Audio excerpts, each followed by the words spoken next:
केदारनाथ में हार और जीत के मायने क्या है, सीधा रुक कर रहे हैं अपने मेहमानों की तरफ। आपको बता दें आज हमारे साथ इस चर्चा में जो मेहमान कार्यक्रम का हिस्सा बन रहे हैं वो आपकी स्क्रीन पर है। नीरज कोहली जी हमारे साथ वरिष्ठ पत्रकार हैं, गरिमा दसोनी जी कांग्रेस का चेहरा है, कुछ ही देर में तीसरी खिड़की भी खुलेगी, बीजेपी का चेहरा हमारे साथ इस कार्यक्रम का हिस्सा होंगे। लेकिन सबसे पहले नीरज जी आपसे इस चर्चा की शुरुआत करना चाहूंगा, जैसे कि आपने भी कई बार दोहराया और यह बात कांग्रेस और भाजपा दोनों इस बात को कह रहे थे कि इस हार और जीत के अपने मायने हैं और इसका बड़ा असर पड़ेगा। तो नीरज जी सबसे पहले आप ही से, क्या असर पड़ने वाला है उत्तराखंड की सियासत पर इस केदारनाथ की जीत और हार का? चलो जी, देखो कि अगर भाजपा की दृष्टि से बात करें तो ये बहुत बड़ा चुनाव था, राष्ट्रीय महत्व का चुनाव था। पहले वो ये उपचुनाव था एक सीट का, लेकिन हम कितनी बार चर्चा कर चुके हैं सीट की, क्योंकि इस सीट की जो बात है वो कुछ अलग थी कि सीधा सीधा कनेक्शन प्रधानमंत्री से था इस सीट का। और दो उपचुनाव हारने के बाद भारतीय जनता पार्टी की साथ उसकी सरकार की प्रतिष्ठा दांव पे लगी हुई थी और कांग्रेस पार्टी पूरी इसी जद्दोजहद में थी कि बद्रीनाथ और मंगलोर वाला दौर जो है दोहराया जाए यहाँ। इसलिए चुनाव बड़ा दिलचस्प था। लेकिन मैं समझता हूं कि भारतीय जनता पार्टी खासतौर पर बीजेपी की सरकार की दृष्टि से, मुख्यमंत्री की दृष्टि से ये चुनाव बड़ा अहम था और आखिरी संघर्ष में अंतिम निर्णय जो है बीजेपी के पक्ष में आया और ये बीजेपी की एक किस्म से कहा जाएगा कि बड़ी फतेह है। हालांकि एडजस्टिंग सीट थी, बीजेपी ने जीता है सीट पहले भी। लेकिन नीरज जी अब तो जो होना था वो हो गया, जनता का जनादेश भी आ गया। मैं एक बात जानना चाह रहा था कि ये कह रहे कि भाई इसका असर ये पड़ा कि वो जो बीजेपी के खेमे में, खासतौर पर जो हरीश रावत ने कहा था कि दो खेमे काम कर रहे हैं, एक जितवाने के लिए और दूसरा बीजेपी को हरवाने के लिए, बीजेपी के घर के भीतर। तो क्या ये विपक्ष के साथ साथ उनके लिए भी कोई जवाब, और खासतौर पर क्या जो धामी को अनसेफ देखना चाह रहे थे केदारनाथ सीट के बाद, उनके लिए भी ये जोर का झटका? तिलक जी, मोटा मोटा इसी से बात कहूंगा, आप भी उत्तराखंड की सियासत को बहुत नजदीक से जानते हो और हमने भी उत्तराखंड की सियासत को देखा है बहुत करीब से।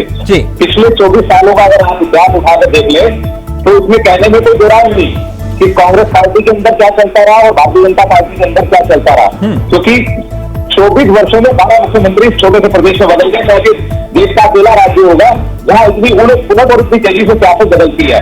तो ये समझ सकते हैं कि दोनों खेमों में क्या चल रहा है, क्योंकि यहाँ हर 22-3 साल के बाद चाहे कांग्रेस रही हो बीजेपी रही हो, जो भी मुख्यमंत्री अपना कार्यकाल पूरा करता है उसके बाद यहाँ सुगबुगाहट शुरू हो जाती है, तमाम तरह की चर्चाएं शुरू हो जाती है, ये उस पर विराम लगेगा आप ये कह रहे हैं। एक जरा मैं गरिमा जी बहुत काबिल प्रवक्ता है कांग्रेस की, जरा उनको भी स्क्रीन पे लाइए। गरिमा जी, सब ऑल इज वेल? कुछ परेशान लग रही हैं आप?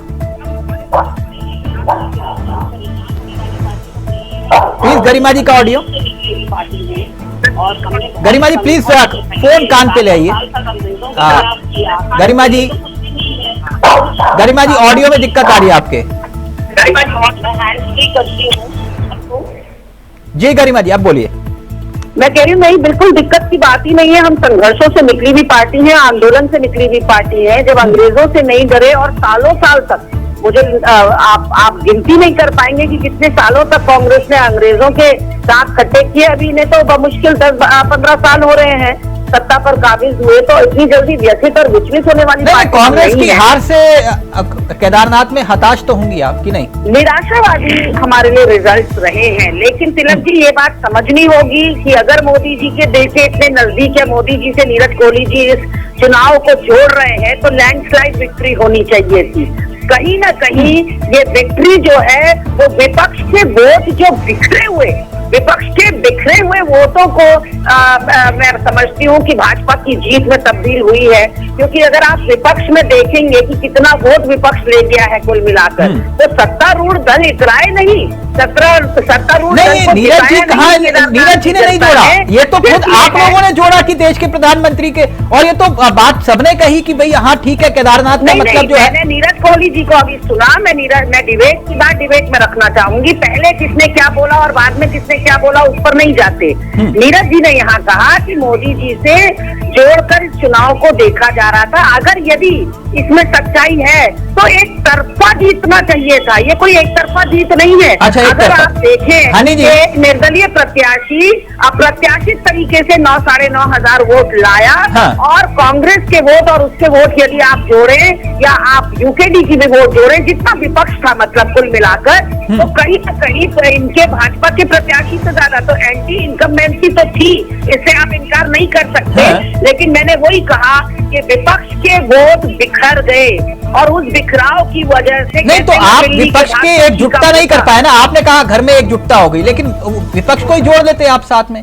नहीं, बिल्कुल बिल्कुल वो बात सच है। वो कमी मैं अपनी मानती हूँ, उसको मैं खुले दिल से स्वीकार करने को तैयार हूँ कि हम भी शायद अंडर एस्टिमेट कर रहे थे कि जो निर्दलीय प्रत्याशी खड़े हैं वो इतने वोट ले जाएंगे। हाँ। लेकिन आप देखिए कि 90% जो वोट पड़ा है बाकी निर्दलीय प्रत्याशियों को, वो कांग्रेस वोट बैंक था, और ठीक। उस चक्कर में हनी जी, एक जीती है। ये कोई सत्तारूढ़ ये दल को नहीं पड़े। प्रचंड जीत और छोटी जीत और बड़ी जीत। एक मिनट गरिमा जी, एक मिनट, मैं जरा हनी जी को भी लाऊं चर्चा में। एक मिनट, ये जीत और हार तो उत्तराखंड में हमने देखी है। 4-4 वोट से भी विधायक चुनाव हारे हैं, 4 वोट से हुआ, आप लोग भी बेहतर जानते हैं। खैर, हनी जी, आप कौन से वाले खेमे में है जो हरीश रावत जी बता रहे थे कि एक वो बीजेपी का जो जितवाना चाहता है, दूसरा वो जो हराना चाहता है, आप कौन से वाले खेमे में थी? असल में हरीश रावत जी अपनी पार्टी की बात करना चाह रहे थे कि कुछ लोग करण मारा की तरफ से चुनाव में जिताने की, हारने की कोशिश कर रहे, और कुछ लोग गणेश गोदियाल के खेमे में हैं। तो वो गलती से भाजपा निकल गया उनके मुंह से, लेकिन वो अंदर की पीड़ा अपनी पार्टी के लिए थी, क्योंकि उनकी पार्टी में पर्यवेक्षक बिना प्रदेश अध्यक्ष को सलाह मशवरा किए दिल्ली में आला कमान के पास चिट्ठी ले गए थे, अपने नाम की पैनल ले गए थे। तो ये तो इनके यहाँ चलता रहता है। वो ये हो गया। अब आगे क्या? What next? Let me complete Tilak ji, नहीं, अब आगे क्या मैं जानना चाह रहा हूं। बिल्कुल आगे यही है कि जो देवतुल्य जनता ने हम पर अपना भरोसा जताया है, उस पर हम पूरी तरीके से खरे उतरेंगे। अब मैं हरीश रावत जी के जो सवाल आपने किया था उसकी थोड़ा सा हटके अब मैं दूसरी प्रवक्ता की बात पर आती हूँ। नहीं, अब ये बताइए, अभी प्रवक्ता पे बाद में, प्रवक्ता पे बाद मैं ये जानना चाह रहा हूँ कि क्या वो जो रुका हुआ था मामला सब, ये मंत्रिमंडल और ये सब, अब क्या होगा या नहीं? अभी भी देखिए, ऐसा है कि ये हमारे केंद्रीय नेतृत्व के ऊपर डिपेंड करता है, माननीय मुख्यमंत्री श्री पुष्कर सिंह धामी जी पर डिपेंड करता है। इसके जो भी रिजल्ट निकल कर आएगा वो अपने राज्य के हित में होगा, और राज्य के हित में निर्णय लेने वाली नहीं, तो पार्टी ये के मामला रूप में भारतीय सेफ जनता है, पार्टी तो जानी जाती है। आप कुल मिला के धामी जी सेफ है ना, उनकी कुर्सी? देखिए, धामी जी कभी अनसेफ थे ही नहीं, क्योंकि जिसके ऊपर जनता जनार्दन का हाथ है, जिसके ऊपर जनता जनार्दन पूरा भरोसा करती है, वो कभी अनसेफ हो ही नहीं सकता। अभी देखिए, पार्टी के प्रवक्ता महोदय बोल रही थी कि हमने, एक मिनट तिलक जी, हाँ। जब सवाल आए हैं तो जवाब भी दे देने दीजिए। अभी पार्टी के प्रवक्ता महोदय कह रही थी हम संघर्षों से निकली हुई पार्टी है और हमने अंग्रेजों के दांत खट्टे किए, तो ये पार्टी तो मात्र 15 साल पुरानी पार्टी है। तो मैं इनको थोड़ा सा प्रकाश डालना चाहूंगी कि ये पार्टी जो महज 15 से 20 साल पुरानी पार्टी है, ये पार्टी आपको इतने दांत खट्टे कर दी है कि आपको बैसाखी का सहारा लेने पर मजबूर कर दी है। इससे बड़ी बात आपको क्या कहेगा कोई कि आपको इंडी गठबंधन का सहारा, इंडी गठबंधन का सहारा, जिन लोगों को भरे मंच से ये गालियां देते थे, आज उनके सहारा लेकर पार्टी का चुनाव लड़ने की बात करते हैं। एक मिनट, आप, मुझे पूरी उम्मीद है कि आप अपने बीजेपी पार्टी का इतिहास जानते होंगे, जानते हैं ना? बिल्कुल। ये जो गठबंधन की राजनीति का सबसे बड़ा प्रमाण माना जाता है वो अटल जी के योगदान उसमें बहुत बड़ा है, जिन्होंने बताया कि सरकार चलती कैसे है और गठबंधन कहते किसको है। ठीक, अभी उस विषय में नहीं जाते। खैर, गरिमा जी, पार्टी की प्रवक्ता कह रही थी कि ये पार्टी इतनी पुरानी नहीं है। नहीं, अभी उस विषय में मैं इतने पुराने पार्टी को बिलोंग करती हूं। अभी उत्तराखंड में रहिए ना गरिमा जी। ये हरीश रावत ये क्यों कह रहे थे कि ये उत्तराखंड की हार है? एक मिनट हनी जी, ठीक है, जीत गए ना, जीत के बाद थोड़ा विनम्र होना चाहिए। रावत जी का हर व्यक्ति को जीत के बाद थोड़ा ये कांग्रेस पार्टी की हार है। ये कांग्रेस पार्टी को वो आईना दिखाने वाली हार है जो ये दोस्ती करे अच्छा की ठीक, अब आगे आपकी बात। अब एक मिनट हनी जी का ऑडियो, एक मिनट। ये उत्तराखंडियत की हार कैसे हुई जो हरीश रावत जी कह रहे कि ये उत्तराखंड, मतलब आप लोग चुनाव जीते और हारे, इसमें उत्तराखंडियत की हार कैसे होगी? वो उत्तराखंडियत गरिमा जी मैं यही बोलेंगी पूरी डिबेट में। नहीं, उनका ऑडियो अभी नीचे है, आप बात रखिए अपनी। देखिए, मनोज रावत जी के जो भी मुद्दे रहे हैं जब से वो सक्रिय राजनीति में आए हैं, वो मुद्दे उत्तराखंड से जुड़े हुए मुद्दे रहे हैं। मनोज रावत ने अपने कार्यकाल में हर ब्लॉक, हर तहसील में 250 से ज्यादा पुस्तकालय खोले हैं। यानी कि केदारनाथ की जनता को सीधे सीधे पुस्तकों और पुस्तकालय से कोई मतलब नहीं था, अपने बच्चों की शिक्षा दीक्षा से कोई मतलब नहीं था। आपने देखा कैसे शराब से भरे हुए वाहन इनके पकड़े गए, रंगे हाथों पकड़े गए, लास्ट मिनट पर पैसे बांटे गए, इफरात में बांटे गए। और जो रावत जी ने कहा 2 खेमे में बची हुई थी, उसके प्रूफ है हमारे पास। हमें पता है कि कहाँ मीटिंग हुई, किसने पैसा दिया। और ये जो निर्दलीय कैंडिडेट की मैं बात कर रही हूँ, 9,500 खिलाया है, ये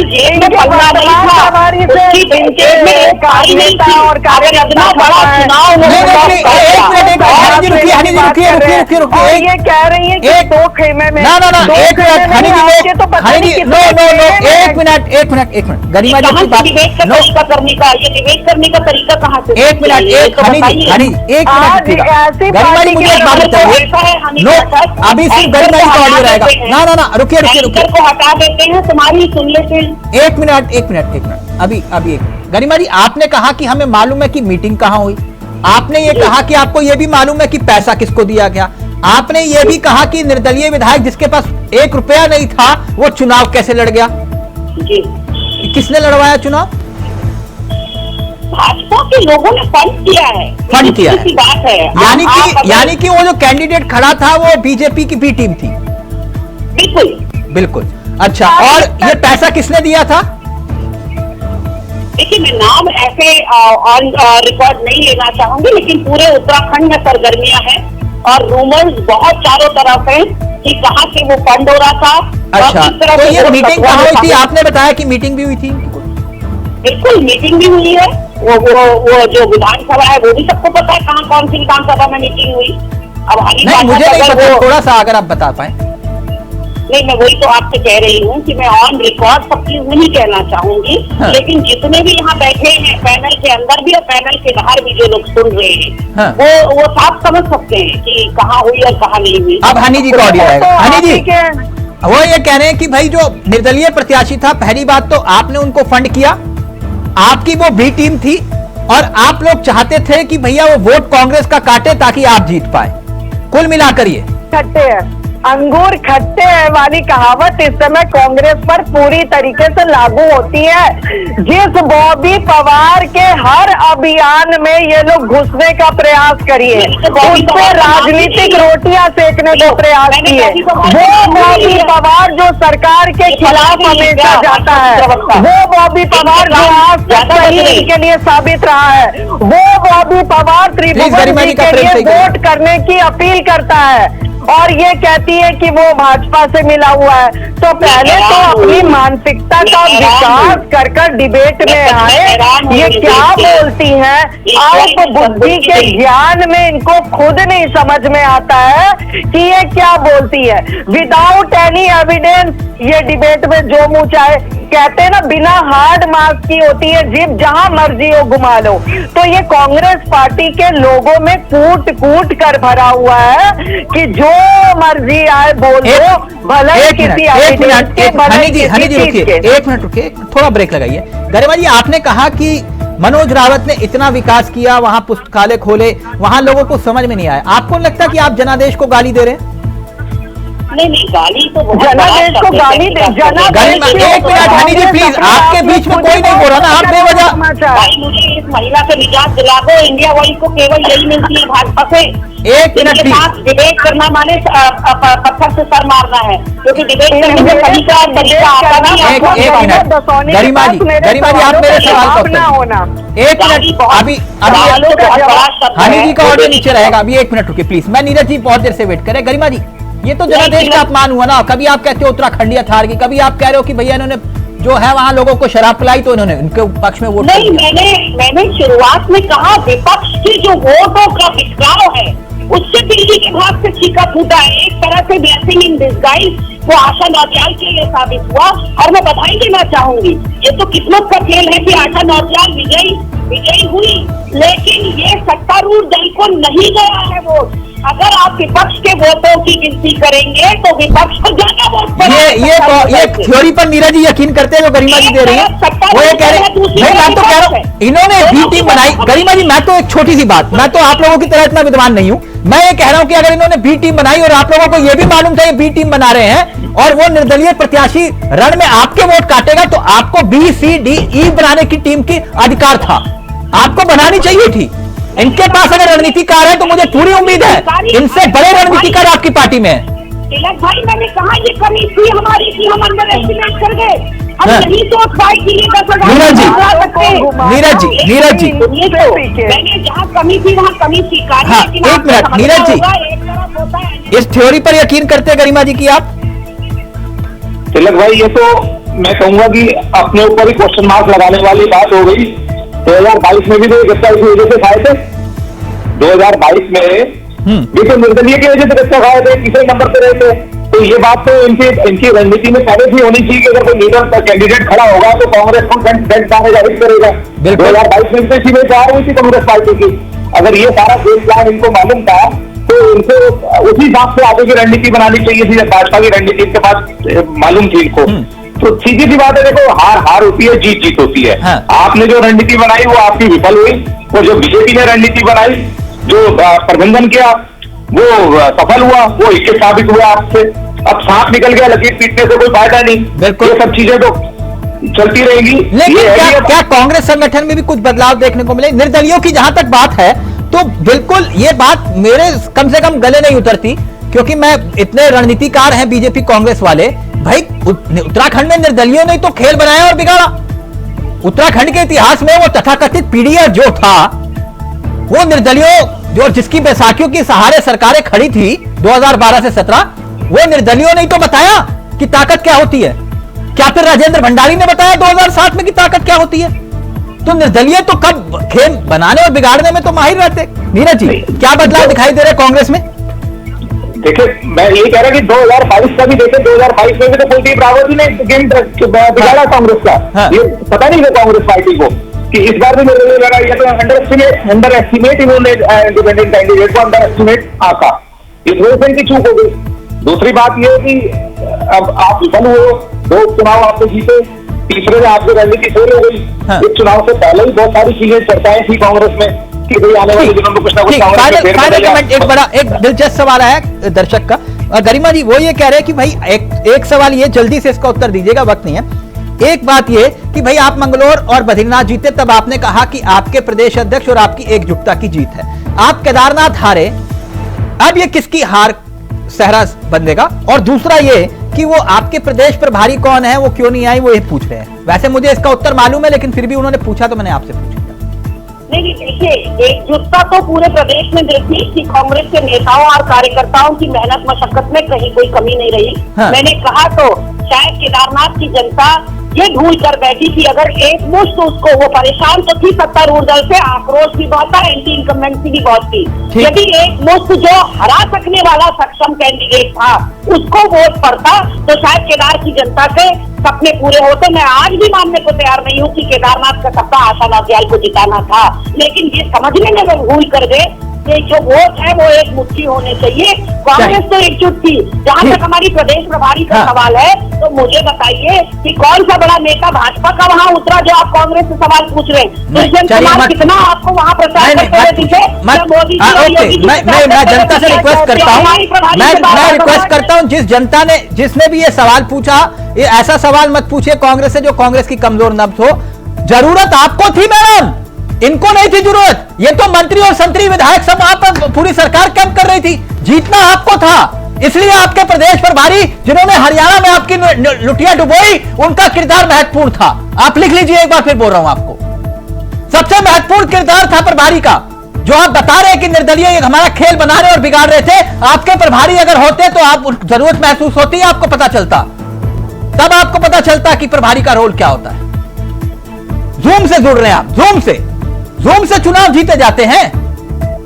आप कांग्रेस पार्टी के कार्यकर्ता रहे, ग्रास रूट पे काम करने वाले, आप जूम से चुनाव जीतेंगे और आप नीरज जी को कह रहे हैं। ये तो मैडम आपकी कमजोरी है, ये आप दूर करेंगे ना, ये हनी पाठक या नीरज कोहली या तिलक चावला नहीं दूर करेगा। अगर प्रदेश प्रभारी आपकी कमजोरी है तो वो आपको स्वीकार करनी पड़ेगी और उसी पर ये सवाल उठाते और आप नाराज हो जाते हैं। गरिमा जी ऐसे नहीं ना, आप विद्वान प्रवक्ता है, ऐसा मत करिए।